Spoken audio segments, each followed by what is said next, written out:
안녕하세요, 성인조입니다. 현재 시각은 17시 20분이고요.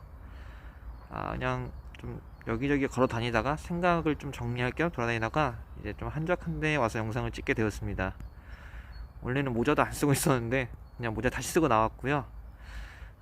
오늘로써 이마 피판수를 받은 지 29일차가 되었습니다.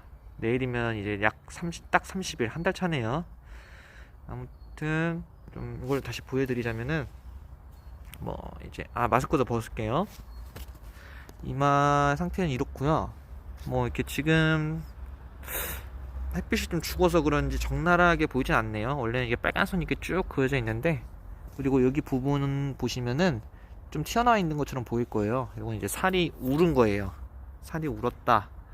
그러니까 이제 억지로 이제 살을 잘라냈으니까 옆에 있는 피부를 이제 끌어서 이게 딱 봉합을 했는데 늘어난 거죠, 결국에. 그러니까 어쩔 수 없죠. 그래서 이거 들어가는 데는 뭐 오래 걸린다고 하는데 크게 신경은 안 쓰고 있습니다. 뭐 지금 저거 뭐 없다고 뭐 특출내지는 것도 아니고, 그래서 이제 그건 크게 신경 안 쓰고 있습니다. 그리고 이마를 타고 내려와서 이 미간 쪽에 있는 이 부위는 이제 플랩을 연결했던 부위죠. 이 플랩을 연결했던 부위는 아직 붓기라고 해야 될지 아니면은 이것도 운 건지 저도 정확하게 표현은 못 하겠지만, 아무튼 이 바로 아래 이제 지금 제가 이전에 이제 뭐 보여드렸겠지만 와핑인지 붓기인지 모를 정체 모를 이 튀어나옴도 아직 같이 있습니다. 한 달이 돼 보아야 정확히 알 수 있겠죠. 와핑이라고 한들 당장 손을 쓸 수 없기 때문에 그냥 그러려니 해야죠. 받아들여야죠. 6개월만 버티면 되니까. 제가 버텼던 거의 10분의 1이네요. 그 다음에 콧볼 부위 이렇게 절개에서는 이 정도 상태고요. 비주는 이런 상태입니다. 이렇게 보면은 이렇게 막 크게 변화가 있다라고는 없고요. 아직 색은 이제 이마, 그러니까 이 기본적인 얼굴 베이스 컬러랑 틀립니다. 아직은 이게 이 비주 부분이 좀 더 검었다, 좀 더 어둡다 그런 색깔이고요. 그리고 확실히 이제 마스크를 벗으니까 뭐 상태가 아주 적나라하게 잘 보이네요. 피부 상태도 그렇고. 자, 화장 안 했습니다. 그리고 본론으로 넘어가서 이제 제목처럼 이 영상을 찍은 거는 브이로그를 찍을 겸 이제 네, 차가 다니네요. 그 브이로그를 찍을 겸 이제 제가 왜 부작용을 어디서 경험을 했는지 언제 이제 이거를 알려드리려고 찍게 되었고요. 이거는 총 3부작으로 나뉠 것 같아요. 네, 1, 2, 3. 이 이마 피판술 브이로그는 뭐 4편이겠죠? 따지고 보면은. 아무튼 그런 식으로 이제 진행이 될 것 같고요. 이 이야기를 말씀드리기 전에 곧 있으면 셀카봉이 오니까 화면 흔들림은 양해를 좀 부탁드리겠습니다. 네. 그리고 궁금하신 점이나 도움이 필요하신 분들은 그냥 이제 제가 메일을 써 두었으니까 영상 설명란에 그 메일로 뭐 이제 문의나 궁금하신 점 물어보시면 될 것 같습니다. 자, 그러면은 이제 부작용의 시작점을 알려드릴게요. 이제 군대를 제가 15년도에 전역을 해서 이제 그 친구랑 놀다가 허송세월 놀았죠. 그러다 16년도쯤에 이제 그 성형수술을 받게 되었어요. 누구 때문에 받았는지는 제가 이제 딱히 거론을 할 수가 없어요. 왜냐면 그분도 이제 마음이 아프기 때문에 이렇게 됐으니까. 네. 아무튼 이제 1년 가까이 놀면서 노가다를 해서 이제 돈을 좀 벌었는데, 그 상태에서 이제 또 흥청망청 써버리면서 벌다 보니까 어머니의 지원이 있었죠. 그래서 이제 16년도에 수술을 받게 되었어요. 삼성급이겠죠. 삼성급 이제 회사로 치면 삼성급이고 병원으로 치면 그냥 대형 병원이죠. 네, 대형 병원이었어요. 근데 이제 흔히 사람들이 쓰는 단어들이 있잖아요. 믿고 쓰는 땡땡, 믿고 쓰는 뭐뭐 이런 것처럼 저도 당연히 이제 삼성급이니까 이제 뭐 믿고 가보면 되겠지 해서 뭐 조사한 것도 없고 성향이 되게 무지했어요. 그렇다고 뭐 어떤 보형물이 있는지도 몰랐고 어떤 부작용이 있는지도 몰랐고 그냥 말 그대로 이 저를 담당하는 집도의 그 원장이라는 사람한테 이제 와서 생각하는 거지만 그 사람한테 뭐 이제 제 전부를 다 건 상태였어요. 뭐 자신마치 뭐 이런 서명은 솔직히 그때 당시 뭘 알겠어요. 그냥 서명하라고 하니까 하는 거죠. 마치 이제 설문조사할 때 뭐 체크해주세요 라고 하는 것처럼 그런 거죠. 하여튼 그래서 이제 설명 당시에도 뭐 어떻게 뭐 코는 어떻게 눈은 어떻게 이렇게 해주세요 이런 게 아니라 그냥 원장님이 알아서 이제 제 얼굴에 맞게 이쁘게 해주세요 이거였어요. 근데 이제 그때 당시에 가장 큰 문제점은 이제 이마에 있는 안검하수하고 그리고 이제 코에 이제 비근점이라고 하죠. 여기 첫 시작점, 코의 첫 시작점, 이 비근점에 이제 콧대가 없었어요. 저는 이제 그걸 좀 많이 원했죠. 근데 이제 차마 제 입으로 내뱉기에는 뭔가 이게 창피하다 그런 생각이 좀 많이 들었어요. 그래서 이제 얘기를 못한 거였는데 아무쪼록 이제 수술을 받고 처음 겪어보는 이제 그 마취약이 들어오는 그 이상한 느낌? 네, 그런 것도 이제 네, 좀 그렇고요. 이제 반 마취된 상태에서 눈 뜨고 이제 눈 수술을 받아본 것도 그때가 처음이었죠. 이게 이렇게 시발점이 될 줄 몰랐는데 아무튼 이제 수술이 끝나고 한 달 하고 당연히 잘 지냈죠. 한 달 이후에는 담배도 다시 피우고 이렇게 잘 지냈는데 정상인처럼 평상시처럼. 근데 한 달 뒤 그러니까 이제 딱 그 뭐라고 해야 될까요? 한 달 끝나고 병원에서 말하는 한 달 끝나고 한 2주? 1, 2, 3주? 그 사이 안에 이제 코끝이 이제 땡겨오기 시작했어요. 그러니까 땡겨온다라기보다는 좀 아프다? 아프면서 땡긴다? 그런 느낌이었어요. 그래서 이거를 이제 처음에는 뭐 보형물을 넣었으니까 괜찮아지겠지 뭐 이렇게 좀 무지하게 생각을 했었어요. 그 당시에 뭐 이제 검색해볼 생각도 안 했고 그렇다고 이제 막 지금처럼 뭐 유튜브가 막 이렇게 활성화됐던 시대도 아니고 그렇다고 이제 이 성형 수술에 대해서 이제 수면 위로 이렇게 떠오르는 그런 시기도 아니었고 그냥 어쩌다 종종 한 번씩 이제 그 성형 때문에 부작용 겪는 사람들 그런 게 종종 한 번씩 나왔지 막 그렇게 막 이슈가 되던 시대는 아니어가지고 저 또한 이제 그냥 설마 나한테 부작용이 생기겠어 이런 생각을 좀 많이 가졌었죠. 그 상태로 좀 더 이제 보냈는데 너무 아픈 거예요. 어느 날 웃지를 아예 못하는 거죠. 뭐 예를 들면 어떤 표정이었냐면 이런 것도 안 되는 거예요. 이런 표정조차 안 되는 거예요. 너무 아파가지고. 그래서 그 상태로 병원에 갔습니다. 그래서 그 저를 집도해주는 원장을 만나서 현재 겪고 있는 상황에 대해 얘기를 했는데 그 원장이 했던 얘기는 아직도 이제 머릿속에 강하게 깊게 박혀 있거든요. 나는 최선을 다했고 문제는 없었다. 너 내가 뭐 덜 어떻게 해줘야 되냐 이런 얘기였어요. 근데 그때까지 해도 저는 잘못됐다라기보다는 어쨌든 이 사람은 정말 최선을 다했구나. 그래서 이제 그럼 이걸 안 아프게 어떻게 할 수 없을까요? 이런 얘기를 하더라고요. 이렇게 제가 얘기를 건넸죠. 그때 빼낼 방법밖에 없대요. 근데 이게 사람이 사실 제가 수술 비용 400 낸 거 치고는 뭐 그 16년도에 첫 수술 400이면 좀 세죠. 네. 근데 400 낸 거 치고는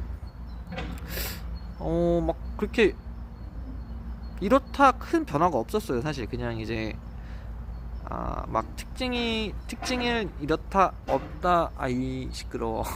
이렇다 특징이 이렇다 할 건 없었는데 그냥 좀 더 이제 부각되어서 이제 좀 귀여워진 느낌 그런 거였는데 이게 빼기 싫었죠. 당연히 빼기 싫었어요. 근데도 이제 너무 아프니까 그럼 어떻게 이쁘게 안 되겠냐 해서 이제 자기가 이쁘게 뭐 빼주겠대요. 또 다시 또 수술 때 올라갔죠. 올라가서 뺐는데 뺀 것까진 괜찮았어요. 아픈 건 이제 없어졌어요, 진짜로. 그런데 빼고 나니까 콧구멍이 이제 짝짝이가 된 거예요. 한쪽은 지금 이렇게 다 보이잖아요. 한쪽은 지금처럼 이렇게 되고, 한쪽은 이제 아예 더 이렇게 위로 올라오게 된 거죠.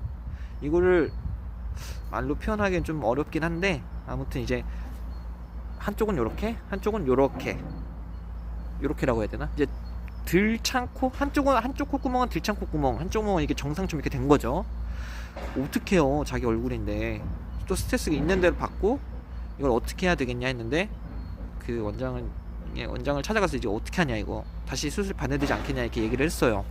근데 그 원장이 저한테 했던 얘기는, 자기는 이제 해줄 거 다 해줬고 더 이상 손 쓸 게 없다, 나머지는 너가 알아서 해라, 이렇게 얘기를 하더라고요. 그 얘기를 듣고 이제 좀 그때부터 이제 좀 실감이 났어요. 성형에 대한 그 뭐라고 해야 될까요? 숨겨진 뒷면? 네, 그런 게 좀 많이 이렇게 좀 느껴지더라고요. 그리고 나서 이제 그때 당시는 치료실장이라고 있었어요. 님은 안 붙일게요. 그냥 치료실장이 있었는데, 치료실장이 이제 또 저랑 똑같은 나이에 또래 아들이 있는 거예요. 그래서 제가 이 사정을 얘기했죠. 뭐 지금 그 원장이 뭐 이렇게 얘기해가지고 뭐 자존심이 너무 세다, 근데 수술 안 해주겠다, 뭐 이렇게 얘기를 했더니, 그러면 자기가 다른 원장님을 소개시켜 주겠대요. 좀 당연히 좋죠. 이미 부작용을 경험했지만 그 병원에서 왜 또 수술을 받았냐라고 물어보시는 분들 있을 거예요. 근데 그게 왜 그런 거냐면, 우선 첫 번째로 저는 돈이 없었습니다. 돈이 없었고, 두 번째 무지했어요. 믿을 수 있는 사람은 오로지 이제 대형 병원이라고 이제 우직하게 믿고 있는 제 자신이었죠. 그러니까 결국에 제 자신이 믿고 있는 한 이 병원은 그래도 나를 버리지 않겠다, 그런 생각이었던 거죠. 뭐 아는 게 없으니까요. 사실 이 병원에 대해서 아는 것도 없었고, 이 병원이 이 뒷이야기는 하지 않겠습니다. 아무쪼록 이제 그 다른 원장을 만나서 이제 진찰을 받아 보니까 제가 해줄 수 있겠대요. 해줄 수 있는데, 이제 수술한 지 얼마 안 됐으니까 그 이제 구축약이라고 하죠. 천식약이었나? 진짜 이제 그 목적어 천식이었나? 아무튼 그런 용도가 맞을 거예요. 이제 구축 방지에도 쓰이는 그런 약인데, 알약인데, 아무튼 이제 그걸 먹고 한 달 뒤에 다시 보재요. 그래서 알겠다 했죠. 한 달 뒤에 딱 갔는데 먹고서 많이 괜찮아졌더라고요. 살 상태가 이제 딱딱했던 게 많이 풀렸더라고요. 그래서 괜찮다, 이제 수술 진행하자라고 그 이제 두 번째 원장이 저한테 이제 얘기를 했죠. 그래서 바로 오케이 했어요. 뭐 어떻게 수술할지 아무것도 몰랐습니다. 그냥 이제 성형외과 가면은 당연하게 쓰는 부작용에 대해서 인지했습니까, 이런 당연한 그런 이제 동의서에 다 이름 사인하고 서명하고 사인하고 그렇게 해서 그냥 바로 진행했어요. 그래서 그 상태로도 처음에는 괜찮았습니다. 한 달 가량. 네, 첫 번째, 그러니까 처음 수술 받은 데에서는 거의 2달까지를 못 갔네요. 아무튼 다시 본론으로 가자면, 한 달 지나고 나서 이제 한 2주차 되던 날, 2주차, 네, 약 2주차가 되던 때였죠. 거기서 이제 그 노란 색깔 고름이 나왔습니다. 고름. 지금도 끔찍해요. 지금도 끔찍하고 머릿속에서 사라지질 않는 그런 기억인데, 고름이 나오기 시작했어요. 근데 이때도 이제 심각하게 생각하진 않았고, 이제 그 병원에 얘기하면 알아서 처치해 주겠지, 이런 생각을 좀 가지고 있었습니다. 그래서 병원에 얘기를 했고, 그러면은 항생제를 좀 먹어보자 이렇게 얘기를 하시더라고요. 항생제 먹었죠. 항생제를 한 달 가량 먹은 것 같아요. 근데 그 상황에서도 고름은 꾸준히 나왔어요. 근데 이제 한 달이 다 돼가던 때 이제 그 고름이 피고름으로 이제 바뀌더라고요. 좀 진화를 했죠, 더 심각하게. 그래서 병원을 또 찾아갔습니다. 병원을 찾아갔는데 저를 두 번째로 이제 수술해준 그 원장의 이제 진료를 봐야겠다라고 하니까, 그 원장이 개인적인 사정으로 잠정적인 휴무를 냈다고 하더라고요, 저한테. 아, 아, 그때까지는 사실 참았어요. 화를 내고 싶었지만 내가 화를 내면 얘네가 날 놔버리지 않을까, 날 포기하지 않을까, 이런 거. 이제 그래서 그 상태에서도 그러면 치료실장이라도 만나게 해달라 해서 치료실장을 만나서 상황을 보여줬더니 그러면 또 다른 원장을 소개시켜 주겠대요. 그래서 다행히도 생각을 했죠. 그래서 다시 또 만났어요. 그 원장도 원인을 모르겠대요. 근데 피고는 분명히 피고름이 난 상태였는데 이제 항생제를 좀 더 이제 먹어보자, 일주일 정도. 그래서 어떡하겠어요, 먹었죠. 근데도 낫질 않는 거예요. 근데 이제 그때 가서 보니까 이제 그 살 쪽으로 이제 뭔가 이렇게 뾰족하게 튀어나온 것처럼 이렇게 돼 있는 거였죠. 네. 그래서 그거 보더니 이제 심각하다, 이거 지금 당장 수술해야겠다, 이번에 자간흑도 써야 되고 자간흑도 써야 될 것 같고, 이제 그 심각하다라는 얘기를 들은 순간부터 이제 그 기억이 거의 없어요. 뭐 어떻게 수술을 받아야겠다 기억나는 거 오로지 자간흑 하나, 그때 자간흑을 처음 썼고, 그렇게 해서 수술실에 들어가서 이제 수술을 받고 나왔죠. 나왔는데 이제 옛날 얼굴을 아예 찾아볼 수는 없었고, 이제 비주 부위가 살이 이제 꿰매지질 않는 상태였어요. 저는 몰랐죠. 이제 원장이 나와서 얘기를 해주더라고요, 저한테. 살이 꿰매지질 않아서 시간이 너무 오래 걸렸다, 살이 그냥 으스러진다, 이렇게 얘기를 해주시더라고요.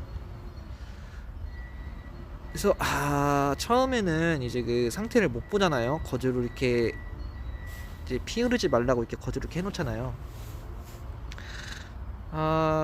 저는 이제 그때 당시에도 몰래 봤어요. 그걸 몰래 봤는데 이렇게 살짝 이렇게 뜯어서 봤는데, 와, 실밥이 엄청 많은 거예요. 이때까지 그 두 번의 수술을 거쳐온 그 수술 중에, 이 세 번 수술 중에 가장 많았어요, 실밥이.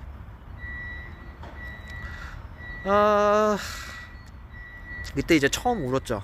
그때까지 이제 두 번째까지 계속 참다가 이제 그 세 번째 수술 받고 이제 그 상태를 실감하고 펑펑 울었죠, 펑펑.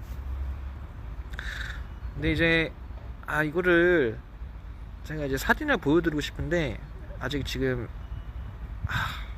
편집을 아직도 기초적인 것밖에 할 줄 몰라가지고 배우고 있습니다. 배우고 있는데 기초적인 것밖에 아직 할 줄을 몰라가지고 제가 정말 이제 사진을 이렇게 딱 첨부해서 어떤 형태였는지 보여드리고 싶은데, 이거를 보시면, 이것도 나중에 올릴 거예요. 다 같이 한꺼번에 올릴 건데, 아마 보시면은 거기가 병원이냐, 뭐 어디 병원이냐 굉장히 궁금하실 거예요. 뭐 불쌍하게도 보실 거고, 동정심도 가질 거고, 뭐 별에 안 좋은 네, 어떤 얘기인지 대충 아실 거라 생각을 합니다.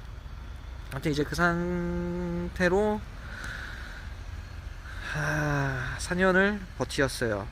이제 버티었는데 이게 계속 길어지면은 영상이 좀 루즈해지니까 이제 이 3차 수술이 끝나고 난 뒤 이 병원에서 저한테 해주었던 대처와 있었던 일을 모두 번외편으로 이어서 말씀을 드릴게요. 네, 감정 이게 조절이 정말 힘듭니다. 사실 얘기하면서 겪었던 일이기 때문에 뭐 없어질 그럴 기억도 아니고, 사실 지금 영상 찍으면서 제 얼굴도 계속 보이잖아요. 그래서 환자 타임은 꾸준히 옵니다만 아무쪼록 부작용을 경험하시는 분들께 좀 도움이 되고자 찍는 영상이니까 좀 더 힘을 가지고 용기를 내서 찍어 보도록 하겠습니다. 오늘 영상은 여기까지 하도록 하겠습니다. 영상이 도움이 되셨거나 유익하셨다면 좋아요와 알람 한 번씩 눌러주세요. 네, 감사합니다.